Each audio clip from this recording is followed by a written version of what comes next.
In this video, we're going to find the scale factor of enlargement.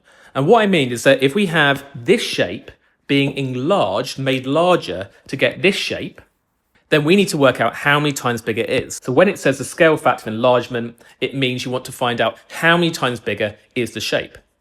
Now let's just work out how this shape is enlarged first. Can you see that this is the longer length on the smaller rectangle, and this is the longer length on the bigger rectangle? So not only is the shape enlarged, but it's kind of rotated on its side because that bottom blue length is then becoming the length at the side. So it rotates and enlarges at the same time.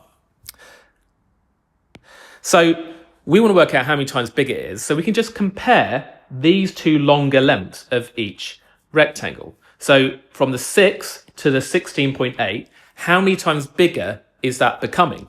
So we just need to divide the two numbers to work out that scale factor. So the scale factor, which means how many times bigger it's becoming, is equal to the length on the second shape, so the 16.8, divided by the equivalent length on the smaller shape, the 6. And if we do that on our calculator, that is 2.8.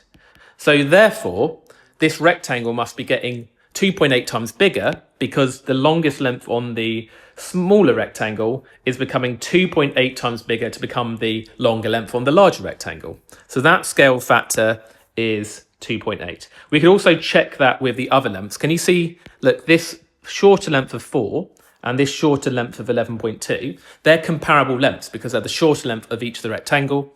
If we do 4 multiplied by that scale factor of 2.8, I do get 11.2, which you can see on the second rectangle. So we know we must have it right. So that's the scale factor. It was 2.8, the number of times bigger it's getting.